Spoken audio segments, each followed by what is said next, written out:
Hello બાળકો, આપણા nucleus ચેપ્ટરની અગાઉનું જે આપણે લેક્ચર જોયું ફર્સ્ટ લેક્ચર, જેની અંદર ન્યુક્લિયસ જે છે એમાં જે એના ઘટક કણો છે એના દળ વિશે આપણે વાત કરી કે કિલોગ્રામ બહુ મોટો એકમ છે, એટલે એનું જે દળ છે AMU એટોમિક માસ યુનિટમાં આપણે માપીએ છીએ, અને 1U એટલે કીધું કે કાર્બન પરમાણુ છે એનો દળનો 12મો ભાગ એટલે કે 1.6605 × 10⁻27 કિલોગ્રામ હોય દળ, તો એને 1U તરીકે દર્શાવી શકીએ.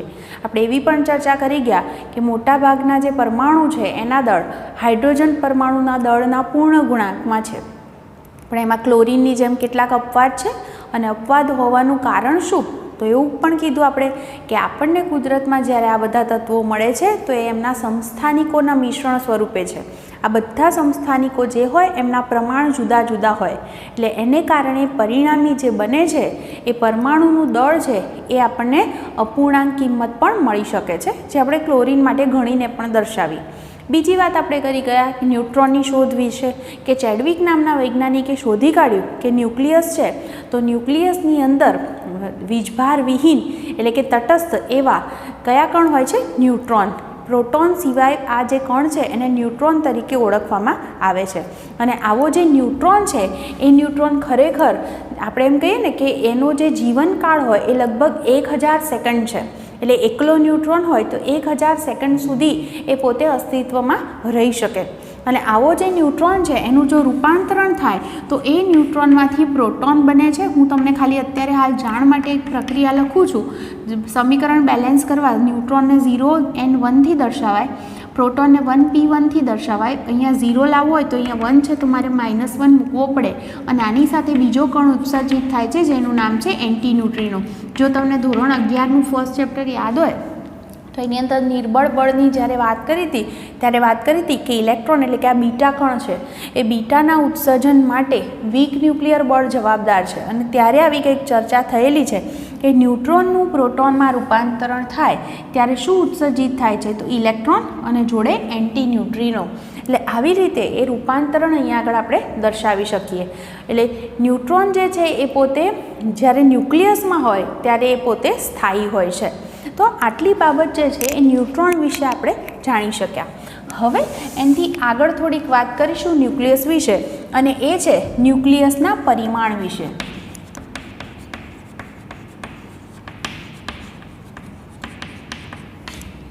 ન્યુક્લિયસના પરિમાણ એની સાઇઝ વિશે મારે અહીંયા આગળ પહેલાં વાત કરવી છે. તો હું તમને યાદ કરાવું કે અગાઉનું જે આપણું પરમાણુ ચેપ્ટર છે એ પરમાણુ ચેપ્ટરની અંદર રધરફર્ડનો આલ્ફા પ્રકીર્ણનનો પ્રયોગ છે. સોનાના વરખ ઉપર એણે આલ્ફા પ્રકીર્ણનનો પ્રયોગ કર્યો ત્યારે એણે જોયું કે આલ્ફા કણ હોય, દાખલા તરીકે આ હું એમ કહું કે આ એક પરમાણુ છે, તો એવું થયું કે અહીંથી હું આલ્ફા કણ મોકલું તો અહીંથી મોકલું છું ને એ જ દિશામાં એ પાછા ફરે. અમુક આલ્ફા કણ હતા એ આમ જતા હતા, અમુક હતા એ આમ જતા હતા. તો આવું થવા પાછળ કારણ શું હતું? કે આલ્ફા કણ જે છે એ અમુક જે હોય એ આમ પસાર થઈ જાય છે જ્યારે અમુક પાછા ફરે છે.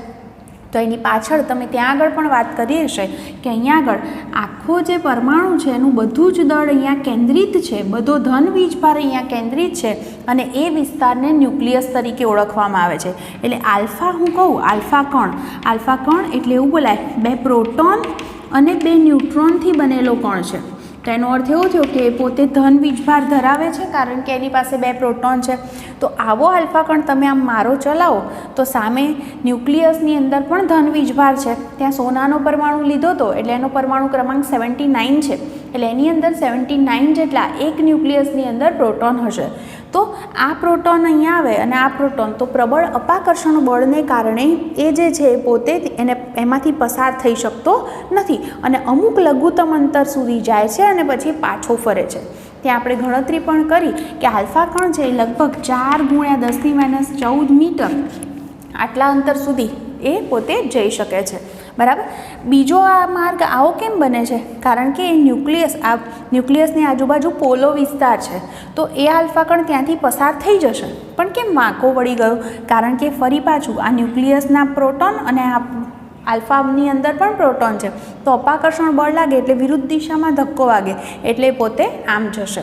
ત્રીજા ગતિમાર્ગમાં એવું કીધું હતું કે હજી થોડુંક આગળ જઈ શકે. કેમ? કારણ કે જેમ ન્યુક્લિયસથી તમે આમ દૂર જાઓ એમ અપાકર્ષણ બળનું મૂલ્ય ઘટતું જાય, એટલે થોડેક દૂરથી આ રીતે જે છે એ જતો રહેશે.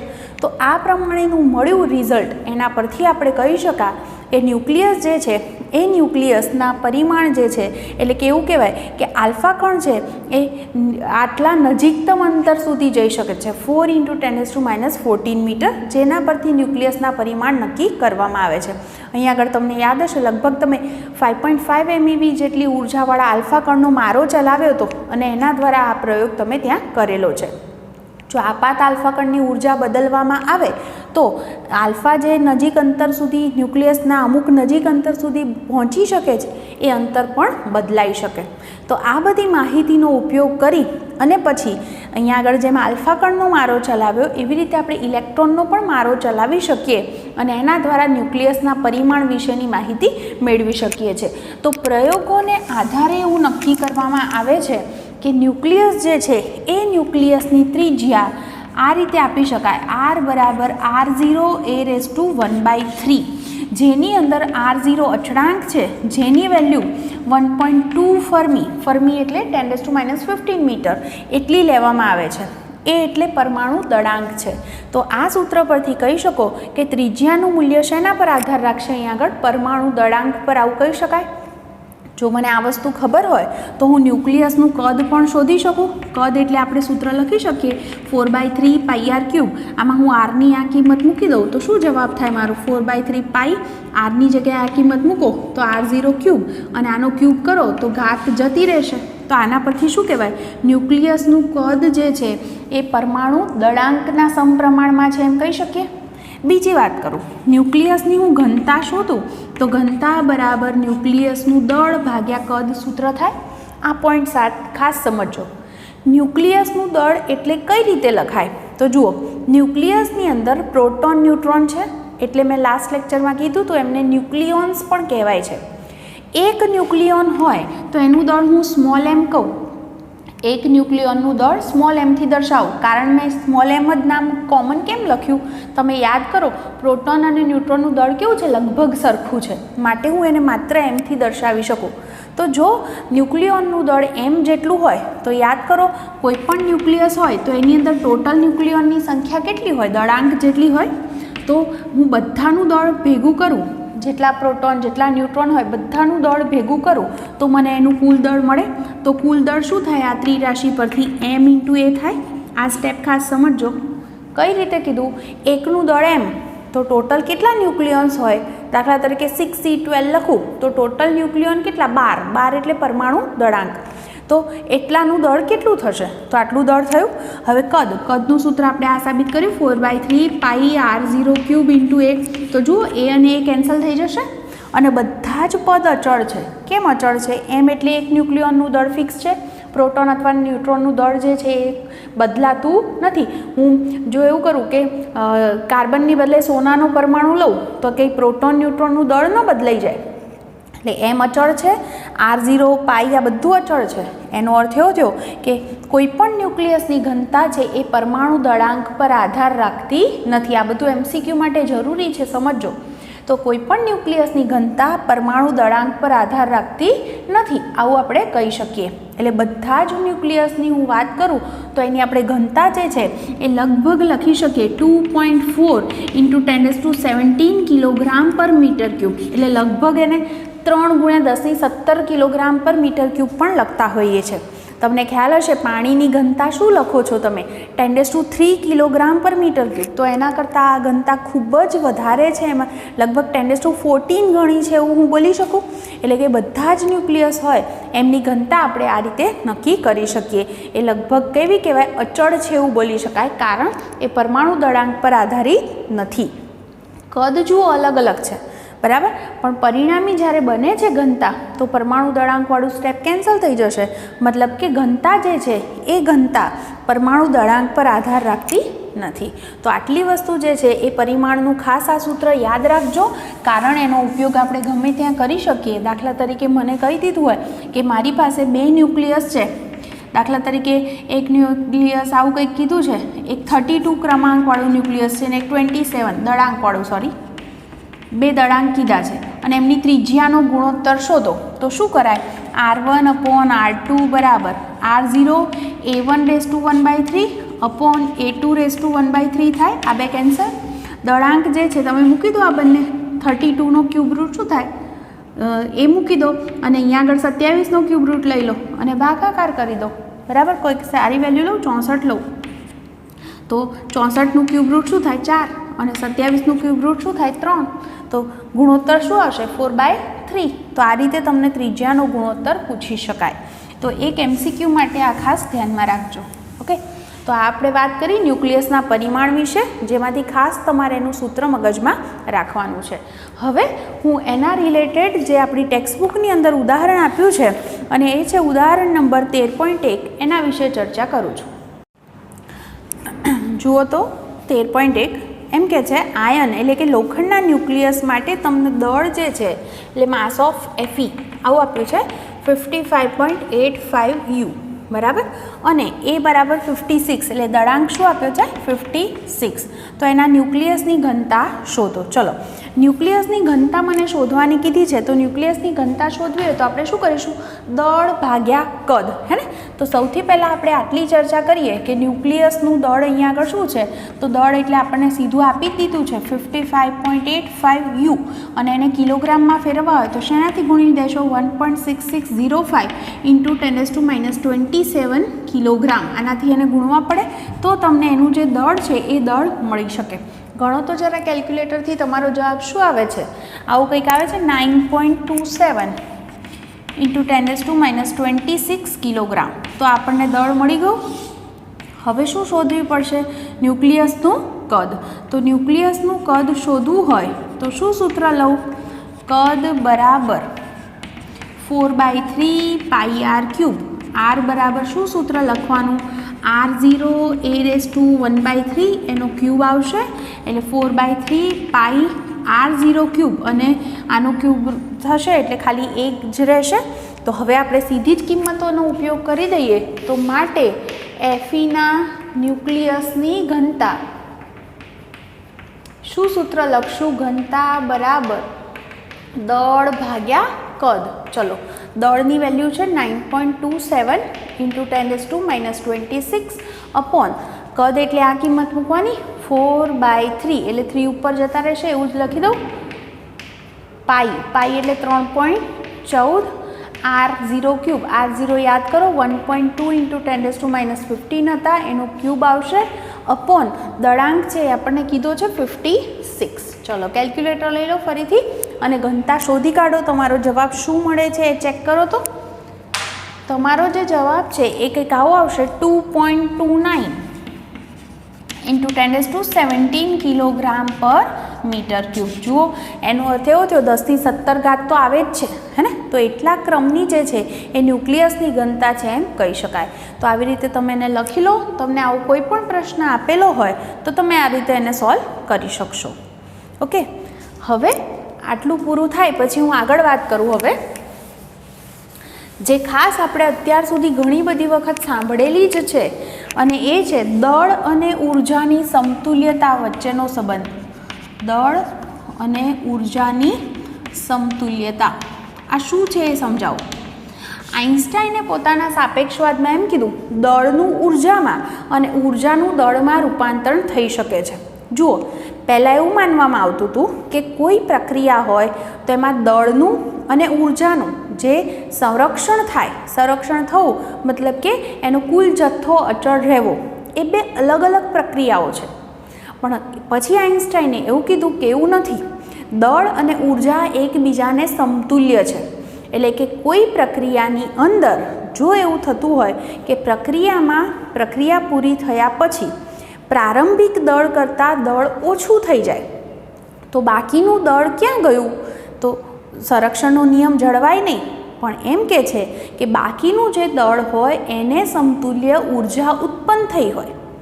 એનાથી ઉલટું, કોઈ પ્રક્રિયામાં પ્રક્રિયા પહેલાં જેટલું દળ હોય એના બદલે પ્રક્રિયા પછી દળ વધી ગયું તો વધારાનું દળ આવ્યું ક્યાંથી? તો એવું કહે છે કે તમે જે પ્રક્રિયા કરાવવા માટે ઉર્જા આપી હશે એ ઉર્જા દળમાં ફેરવાઈ ગઈ.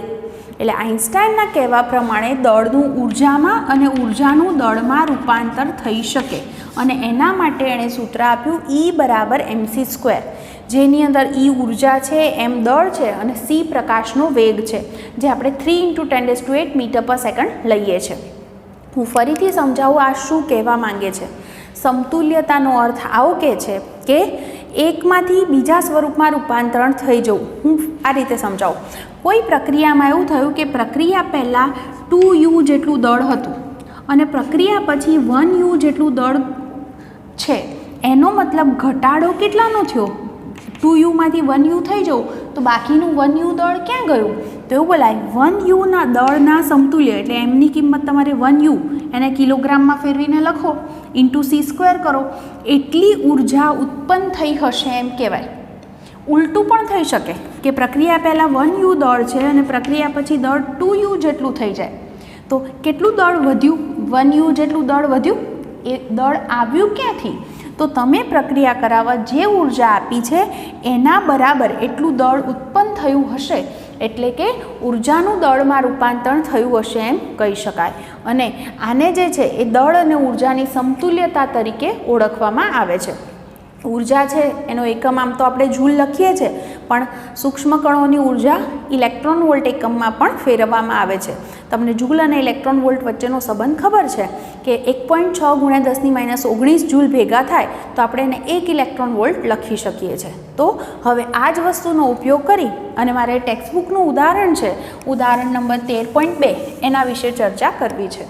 તો જુઓ, આપણી ટેક્સ્ટબુકની અંદર ઉદાહરણ કંઈક આવું કીધું છે કે 1 ગ્રામ દળને સમતુલ્ય ઉર્જાની ગણતરી કરો. જુઓ કેટલું દળ લેવાનું કીધું છે? 1 ગ્રામ. સમજો, m = 1 ગ્રામ દળ છે. 1 ગ્રામ એટલે 10⁻³ કિલોગ્રામ થાય. તો આને સમતુલ્ય ઉર્જા શું લખી શકાય? તો હવે આઇન્સ્ટાઈનનું સૂત્ર શું કહે છે? E = mc². mની જગ્યાએ 10⁻³ મૂકવાના. c એટલે પ્રકાશનો વેગ છે, 3 × 10⁸ મીટર/સેકન્ડ. તો કિંમત મૂકો તો 3 નો વર્ગ 9 થશે. અહીંયા 8 ઘાત છે એટલે વર્ગ કરો એટલે 16, 16માંથી 3 જાય એટલે 13. તો એનો અર્થ એવો થયો કે 1 ગ્રામ દળ હોય તો એના બરાબર આટલી બધી તમને ઉર્જા મળી શકે. ખૂબ જ વધારે પ્રચંડ ઉર્જા કહી શકાય, 9 × 10⁻13 જૂલ. અને આ વસ્તુ જો આપણે જાણતા હોય તો એની મદદથી આપણે જે કોઈપણ ન્યુક્લિયસ છે તો એ ન્યુક્લિયસની બંધન ઉર્જા વિશે માહિતી મેળવી શકીએ. તો તમે આ જુઓ અને આટલું ખાલી લખી લો. હવે હું તમને એની બંધન ઉર્જા વિશે થોડુંક સમજાવી દઉં. લખી લીધું હશે. હવે આપણો ટોપિક સમજીએ, એ છે ન્યુક્લિયસની બંધન ઉર્જા.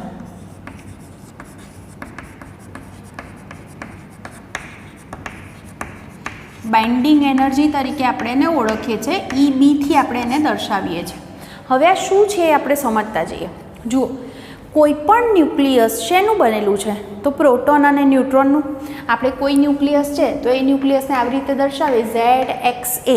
તો આની અંદર Z જેટલા પ્રોટોન છે એમ કહેવાય અને ન્યુટ્રોન કેટલા છે તો આપણે કઈ રીતે શોધીએ છીએ? A - Z બાદબાકી કરીએ તો ન્યુટ્રોનની સંખ્યા મળે, અથવા તો ટોટલ ન્યુક્લિયસ છે એ A જેટલા છે એવું આપણે કહી શકીએ છીએ. હવે મારા જે શબ્દો છે એને બહુ જ ધ્યાનથી સમજજો શું કહું છું. એવું જોવા મળે છે કે જ્યારે પ્રોટોન અને ન્યુટ્રોન મુક્ત અવસ્થામાં હોય, મુક્ત અવસ્થા એટલે એકલા એકલા, હે ને, ત્યારે એમનું જે દળ હોય એ વધારે હોય. કોના કરતાં? તો એ ભેગા મળી અને કોઈ ન્યુક્લિયસ બનાવે તો એ ન્યુક્લિયસના દળ કરતાં. એટલે સમજો, દાખલા તરીકે કંઈક આવી સ્થિતિ છે કે હું અત્યારે હાલ એવું વિચારું છું કે મારે ઓક્સિજન વિશે વાત કરી છે, 8O16. તો મારે ઓક્સિજનનું ન્યુક્લિયસ બનાવવું હોય તો મારે શેની જરૂર પડશે? જુઓ, 8 જેટલા પ્રોટોન જોઈએ તો 8 પ્રોટોન જોઈશે, બરાબર. પછી બાદબાકી કરો એટલે 8, અને એ તો જાણો છો ને કે જેટલા પ્રોટોન હોય એટલા જ ઇલેક્ટ્રોન હોય. અને ન્યુટ્રોન કેટલા થાય? તો 16માંથી 8 બાદ કરું એટલે 8 ન્યુટ્રોન થશે. ચલો, જો હું આ બધાનું પહેલાં અલગ અલગ દળ લખું તો શું થાય 8 ગુણ્યા 1 પ્રોટોનનું દળ, 8 ગુણ્યા 1 ઇલેક્ટ્રોનનું દળ, 8 ગુણ્યા 1 ન્યુટ્રોનનું દળ. તમને યાદ હશે કે આપણે પ્રોટોન અને ન્યુટ્રોનના જે દળ છે આવી રીતે લખીએ છીએ. જો પ્રોટોન જે છે એનું દળ છે 1.00727 U, આટલું દળ આપણે એને લઈએ છીએ. ઇલેક્ટ્રોનનું દળ યાદ છે 0.00055 U, બરાબર, આટલું એનું દળ છે. આ ત્રણેક વેલ્યુ છે એ યાદ રાખો તો વધારે સારું. અને ન્યુટ્રોન છે એનું દળ લઈએ છીએ 1.00866 U, બરાબર. આ ત્રણેયના મેં દળની વાત કરી.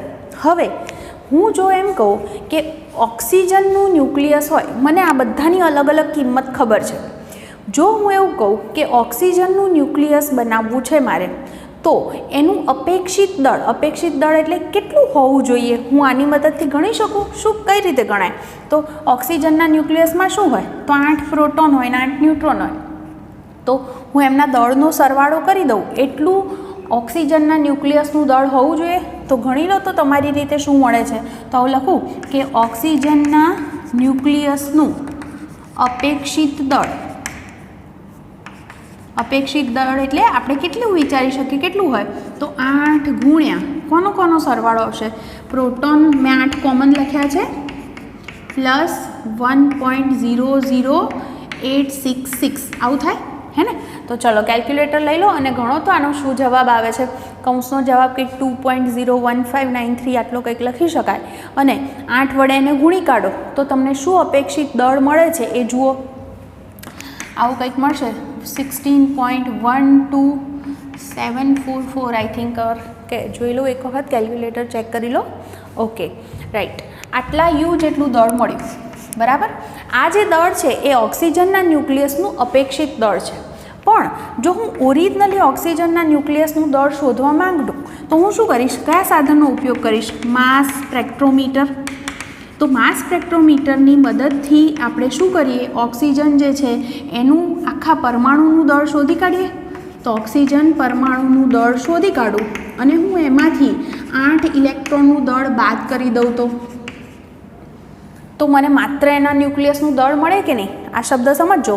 માસ સ્પેક્ટ્રોમીટરની મદદથી મેં શું કર્યું? ઓક્સિજન પરમાણુનું દળ શોધ્યું, બરાબર. એમાંથી મારે શું કરવાનું? 8 જે ઇલેક્ટ્રોન છે એનું દળ બાદ કરી દેવાનું. તો મને માત્ર ને માત્ર કોનું દળ મળી જશે? ઓક્સિજન જે છે એ ઓક્સિજનના મને ન્યુક્લિયસનું દળ મળી જાય. તો એ જે દળ છે એનું મને આન્સર મળશે 15.99053 U. એનો અર્થ એવો થયો કે જુઓ તો હવે, જો 8 પ્રોટોન અને 8 ન્યુટ્રોન અલગ અલગ છે, એટલે મેં મુક્ત અવસ્થામાં છે એવું કીધું. તો મુક્ત અવસ્થામાં છે ત્યારે જે દળ મળ્યું છે એ દળ વધારે છે કોના કરતાં? કમ્પેરેટિવલી આપણે જો આખો પરમાણુ લઈએ અને એનું દળ લઈએ તો એનો અર્થ એવો થયો ને કે પ્રોટોન ન્યુટ્રોન મુક્ત અવસ્થામાં હતા ત્યારે દળ વધારે હતું અને ભેગા કર્યા ત્યારે દળ ઓછું થયું. તો બાકીનું દળ ક્યાં ગયું? હમણાં જ આપણને આઈન્સ્ટાઈને કીધું કે જેટલું દળ ઓછું થયું હોય એના સમતુલ્ય શું થઈ હોય? ઉર્જા ઉત્પન્ન થઈ હોય. તો જેટલું દળ ઘટ્યું છે એને દળ ક્ષતિ કહેવાય, જેને આપણે ડેલ્ટા એમથી દર્શાવીએ છીએ. એટલે કે આઈન્સ્ટાઈનના સૂત્ર E = mc² મુજબ કેટલું ડેલ્ટા એમ દળ ઘટ્યું છે તો કેટલી ઉર્જા ઉત્પન્ન થઈ હશે? તો E = ડેલ્ટા mc². અને એ જે ઉર્જા છે એને ન્યુક્લિયસની બંધન ઉર્જા તરીકે ઓળખવામાં આવે છે. શું છે એ હું હજી ફરીથી ડિટેલમાં સમજાવું છું, પણ મેં જે આ ઉદાહરણ આપ્યું એ સમજી લો. મારે ઓક્સિજનના ન્યુક્લિયસ માટે વાત કરવી હતી. ઓક્સિજનનું ન્યુક્લિયસ, પહેલાં ઓક્સિજનનો પરમાણુ વિચારું તો એ 8 પ્રોટોન, 8 ઇલેક્ટ્રોન અને 8 ન્યુટ્રોનથી બનેલો હોય. હું પ્રોટોન અને ન્યુટ્રોનના મુક્ત અવસ્થામાં દળ છે એટલે અલગ અલગ છે ત્યારે એમના દળનો સરવાળો કરી અને એમનો જો શોધું છું તો મને ઓક્સિજનના ન્યુક્લિયસનું એક્સપેક્ટેડ આટલું દળ હોવું જોઈએ આવું આપણે ગણ્યું આ ગણતરીથી. પણ એકચ્યુઅલી માસ સ્પેક્ટ્રોમીટરથી હું જો શોધું છું એ પરમાણુનું દળ અને એમાંથી 8 ઇલેક્ટ્રોનનું દળ બાદ કરી દઉં તો મને એના ન્યુક્લિયસનું દળ આના કરતાં ઓછું મળે છે. તો બાકીનું દળ ક્યાં ગયું? એ દળ બાદબાકી કરો એને ડેલ્ટા એમ કહેવાય, હે ને. આમાંથી તમે આ બાદ કરી દો તો એ ડેલ્ટા એમને સમતુલ્ય ઉર્જા ઉત્પન્ન થઈ હશે. તો એ જે ઉર્જા છે એ ઉર્જાને ન્યુક્લિયસની બંધન ઉર્જા તરીકે ઓળખવામાં આવે છે. એનું આપણે સરસ સૂત્ર બનાવીએ. જુઓ, હું એમ કહું કે ન્યુક્લિયસની અંદર Z જેટલા પ્રોટોન હોય, એક પ્રોટોનનું દળ હું આવું લખું કે એમપીથી દર્શાવાય, તો ઝેડ પ્રોટોનનું દળ શું થાય? ઝેડ એમપી થાય, હે ને? તો ઝેડ પ્રોટોનનું દળ એટલે આવું લખાય ઝેડ એમપી. એવી રીતે ન્યુટ્રોનની વાત કરું, એક ન્યુટ્રોનનું દળ એટલે માસ ઓફ ન્યુટ્રોન mn લખાય. તો ન્યુક્લિયસમાં ટોટલ ન્યુટ્રોનની સંખ્યા n હોય તો n ન્યુટ્રોનનું દળ શું થાય? n mn. આમ બંનેનો સરવાળો કર્યો, હમણાં હતા ને 8 પ્રોટોન અને 8 ન્યુટ્રોન, તો આપણે અલગ અલગ સરવાળો કર્યો હતો, તો આને મુક્ત અવસ્થાનું દળ કહેવાય. તો શું કહે છે? આ દળ વધારે છે કોના કરતાં? આખા ન્યુક્લિયસના દળ કરતાં. તો બંનેનો હું બાદબાકી કરું, તફાવત લઉં, એટલી શું ઉત્પન્ન થઈ કહેવાય? દળ ક્ષતિ, જેને શેનાથી દર્શાવાય છે? ડેલ્ટા એમથી. તો શું સૂત્ર બન્યું તમારી પાસે? હંમેશા યાદ રાખવું, ZMP plus NMN minus M. એટલે કે મુક્ત અવસ્થાનું જે દળ હતું, હમણાં 16 પોઈન્ટ સમથિંગ હતું, એમાંથી પેલું 15 પોઈન્ટ જે આખા માસ સ્પેક્ટ્રોમીટરથી શોધ્યું હતું એ દળ બાદ કરી દો, તો આ જે મળશે એ શું મળશે? દળ ક્ષતિ. અને આઇન્સ્ટાઈનના સૂત્ર મુજબ એ દળ ક્ષતિને સમતુલ્ય શું થાય? ઉર્જા ઉત્પન્ન થઈ હશે એમ કહેવાય, જેને એ ન્યુક્લિયસની બંધન ઉર્જા કહી શકાય. આનાથી ઉલટું એ બોલાય. જુઓ, ઉલટું શું વિચારી શકાય? મારી પાસે ઓક્સિજનનું ન્યુક્લિયસ છે, ઓલરેડી છે મારી પાસે, બરાબર? હું એને તોડવા માટે, તો એનું દળ કેટલું હશે? 15 પોઈન્ટ સમથિંગ હશે, હમણાં ગણ્યું હતું એ યાદ કરો, 15 પોઈન્ટ સમથિંગ છે. હવે હું એને તોડવા માટે બહારથી ઉર્જા આપું છું. મારે શું કરવું છે? એને તોડવું છે. તોડવા માટે હું એને બહારથી ઉર્જા આપું તો શું થશે? એ ન્યુક્લિયસ એ ઉર્જા લઈ લેશે અને લીધા પછી એમાંથી પ્રોટોન ન્યુટ્રોન છૂટા પડશે, તો દળ વધી જશે. કારણ કે આપણે હમણાં જોયું કે 8 પ્રોટોન ને 8 ન્યુટ્રોનનું દળનો સરવાળો કરું તો 16 પોઈન્ટ સમથિંગ આવે છે, તો દળ વધી ગયું. તો એ વધ્યું ક્યાંથી દળ? તો તમે તોડવા જે ઉર્જા આપી એ દળમાં ફેરવાઈ ગઈ. અને ન્યુક્લિયસને તોડવા જરૂરી ઉર્જા એટલે પણ એવું જ બોલાય, ન્યુક્લિયસની બંધન ઉર્જા, બરાબર? એટલે કે તમારી પાસે બાઇન્ડિંગ એનર્જીનું શું સૂત્ર મળ્યું? તો ડેલ્ટા mc². એટલે આના પરથી એવું પણ વિચારી શકીએ કે જો મારે આખા ન્યુક્લિયસમાં, હવે જુઓ તમે વિચારો, 8 પ્રોટોન અને 8 ન્યુટ્રોન છે ન્યુક્લિયસમાં અને એને તોડવો ખૂબ જ અઘરો છે. આપણે આગળ જતાં જોઈશું કેટલી બધી ઉર્જા જોઈશે, તો એને તોડવો અઘરો છે. પણ એના કરતાં મારે એક જ પ્રોટોન કે એક જ ન્યુટ્રોન છૂટો પાડવો હોય તો કમ્પેરેટિવલી આપણે થોડી ઓછી ઉર્જા આપવી પડે, તો એને ન્યુક્લિયોન દીઠ બંધન ઉર્જા કહેવાય. એટલે ન્યુક્લિયોન દીઠ બંધન ઉર્જા એનો મતલબ થાય બાઇન્ડિંગ એનર્જી પર ન્યુક્લિયોન, આવું લખાય EBN. એટલે કુલ ઉર્જાને કુલ ન્યુક્લિયોન વડે ભાગી દઉં, હે ને? આવું આપણે કરીએ કે આપણા કુલ માર્ક્સ હોય એને હું કુલ વિષયથી ભાગી દઉં તો મને એક વિષય દીઠ સરેરાશ માર્ક્સ મળે. એટલે કે કુલ બંધન ઉર્જા એટલે કે આખા ન્યુક્લિયસને તોડવા ઉર્જા, એને હું કુલ ન્યુક્લિયોનની સંખ્યા કોણ દર્શાવે છે? પરમાણુ દળાંક. તો એના વડે ભાગી દઉં તો મારે એક જ પ્રોટોન કે ન્યુટ્રોન છૂટો પાડવો હોય તો કેટલી ઉર્જા આપવી પડશે એ મને મળી શકે. અને આ જે મૂલ્ય છે એ કોઈપણ ન્યુક્લિયસની સ્થિરતા નક્કી કરે. વિચારો, આ મૂલ્ય જેમ મોટું, એનો અર્થ શું થાય કે એમાંથી એક પ્રોટોન કે એક ન્યુટ્રોન છૂટો પાડવો છે તો તમારે બહુ બધી ઉર્જા આપવી પડે છે. તો વધારે ઉર્જા આપી અને એને તોડવો અઘરો છે. એટલે જેમ ન્યુક્લિયોન દીઠ બંધન ઉર્જાનું મૂલ્ય વધારે એમ એ ન્યુક્લિયસ વધુ સ્થાયી છે એમ આપણે કહી શકીએ. તો તમને આ પોઈન્ટ સમજાયો હશે કે ન્યુક્લિયસની બંધન ઉર્જા એટલે શું, કે કોઈપણ ન્યુક્લિયસ જ્યારે એના પ્રોટોન ન્યુટ્રોન એટલે કે એના ઘટક કણ મુક્ત અવસ્થામાં છે ત્યારે એમનું દળ વધારે છે, પણ ભેગા થઈને ન્યુક્લિયસ રચે છે ત્યારે દળ ઘટે છે. તો જેટલું દળ ઘટ્યું એને સમતુલ્ય જે ઉર્જા ઉત્પન્ન થઈ એને એની બંધન ઉર્જા કહેવાય. એ વસ્તુને બે રીતે બોલી શકાય. એટલે એ બંધન ઉર્જા મતલબ કે ન્યુક્લિયસ રચાય ત્યારે ઉત્પન્ન થતી ઉર્જા, અથવા તો ન્યુક્લિયસ છે એને તોડો છો તો તોડવા માટે આપવી પડતી ઉર્જા. પણ એ ઉર્જા બહુ વધારે હોય છે એટલા માટે આપણે એક જ ન્યુક્લિયોન એટલે કે એક જ પ્રોટોન કે ન્યુટ્રોન છૂટો પાડવો હોય તો કેટલી ઉર્જા જોઈએ એ ગણીએ તો એને ન્યુક્લિયોન દીઠ બંધન ઉર્જા કહેવાય. જેને કઈ રીતે દર્શાવાય સૂત્ર? તો કુલ ઉર્જાને કુલ દળાંકથી ભાગી દો. એકમ શું થશે? MEV પર ન્યુક્લિયોન થશે. અહીંયા આગળ ઉર્જા જે છે એ મેગા ઇલેક્ટ્રોન વોલ્ટમાં હોય છે અને એ એટલે શું છે? ન્યુક્લિયોનની સંખ્યા. તો આ રીતે તમે એને સમજી શકો. હવે આપણે જે છે આ જ વસ્તુને આપણી ટેક્સ્ટબુકના ઉદાહરણથી પણ સમજીએ, અને એ છે ઉદાહરણ નંબર 13.3. તો તમને આખી જે વસ્તુ છે એ ક્લિયર થઈ જશે. ક્વેશ્ચનમાં એવું કીધું છે, એક એટોમિક માસ યુનિટને સમતુલ્ય ઉર્જા પ્રથમ જૂલમાં અને પછી MEVમાં શોધો, અને પછી એના પરથી ઓક્સિજનની દળ ક્ષતિને MEV પર c²માં દર્શાવો. જુઓ, પહેલાં તમને શું કહેવા માંગે છે કે 1U એટલાને સમતુલ્ય ઉર્જા તમને ગણવાની કીધી છે. યાદ કરો તો 1U દળ છે તો એના બરાબર કેટલા લખી શકાય? તો 1.6605 × 10⁻27 કિલોગ્રામ દળ છે. તો હવે આઇન્સ્ટાઈનના સૂત્ર મુજબ શું લખીએ છીએ આપણે? E = mc². એમની વેલ્યુ શું મૂકું? × 10⁻27. સી જે છે, સીની વેલ્યુ આપણે 3 × 10⁸ લઈ લેતા હોઈએ છીએ, પણ એની એક્ઝેક્ટ વેલ્યુ લખવી હોય તો આવી લખી શકાય 2.9979 × 10⁸ એનો સ્ક્વેર કરી દો. બરાબર? તો તમને જે ઉર્જા છે એ પહેલાં કયા એકમની અંદર મળશે? જૂલમાં. ગણો તો તમારો શું જવાબમાં આવે છે? કંઈક આવો જોઈએ. 1.4924 × 10⁻10 જૂલ. અને આ જ વસ્તુ જે છે એને મારે ઇલેક્ટ્રોન વોલ્ટમાં ફેરવવી હોય તો શેના વડે ભાગવા પડે? યાદ કરો, 1.6 × 10⁻19 વડે. તો એપ્રોક્સિમેટલી તમારો જે જવાબ છે એ આવો આવશે 931.5 મેગા ઇલેક્ટ્રોન વોલ્ટ. બરાબર? તમે ગણો તો તમારો શું આન્સર આવે છે? એપ્રોક્સિમેટલી આવું આવશે.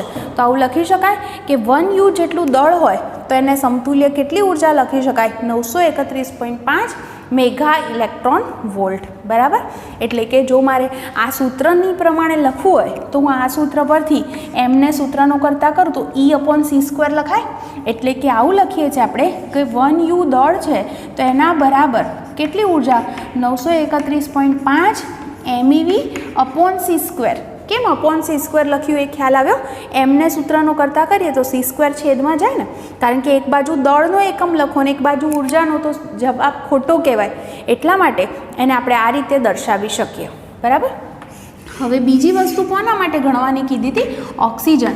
તો A216 માટે દળ ક્ષતિ યાદ કરો, હમણાં આપણે 16 પોઈન્ટ સમથિંગ અને 15 પોઈન્ટ સમથિંગ હતા, એના પરથી દળ ક્ષતિ શું હતી ગણી લો તો જરા. તમારો જવાબ કંઈક આવો હતો, ΔM બરાબર 0.13691U. 0.13691U આટલી દળ ક્ષતિ છે. તો હવે સમતુલ્ય ઉર્જા ગણવી હોય તો કયું સૂત્ર આવે? E = Δmc². હવે જુઓ તો ખાસ, આપણે આમાં શું કર્યું? પહેલાં દળ યુમાં હતું એને કિલોગ્રામમાં ફેરવ્યા, પછી જવાબ જૂલમાં શોધ્યો, પછી ઇલેક્ટ્રોન વોલ્ટમાં ફેરવ્યો. એવું ન કરાય કે હવે મારી પાસે 1U બરાબર આટલી ઉર્જા એવું ખબર જ છે તો સીધી ત્રિરાશિ ન મુકાય કે 1U હોય તો આટલી ઉર્જા, તો આટલા U કેટલા? 0.13691U હોય તો બરાબર કેટલી? તો મારે શું કરવાનું? દર વખતે આટલી મહેનત કરવાની જરૂર પડે નહીં. શું કરવાનું? જો દળ યુમાં હોય તો ઉર્જામાં ફેરવવા માટે સીધા જ કોની વડે ગુણી દેવાના? 931.5 વડે. એટલે કે હું આ જે વેલ્યુ છે એને કોનાથી ગુણી દઈશ? 931.5 વડે. તો મારો જે જવાબ છે એ સીધો મને મળી જશે. અને એ જે ΔM છે એને સમતુલ્ય ઉર્જા મને મળશે 127.5. એટલે આપણે ΔM માટે લખીએ છીએ ને, ΔM બરાબર આ જે છે એને શું મળશે મને? 127.5 MEV/c² લખી શકાય, કારણ કે આ ΔMને આમાં દર્શાવો એવું કીધું હતું, માટે આપણે આને આ રીતે લખ્યું છે. તો અહીંયા આગળ શું કર્યું? આપણે આ સૂત્રનો ઉપયોગ કર્યો અને આ રીતે આપણે આપણો દાખલો ગણી શક્યા. તો જુઓ, આજે જે કરાવ્યું છે એની ખાસ તમે પ્રેક્ટિસ કરી લેજો, આ વસ્તુ ખ્યાલ આવી જ જશે.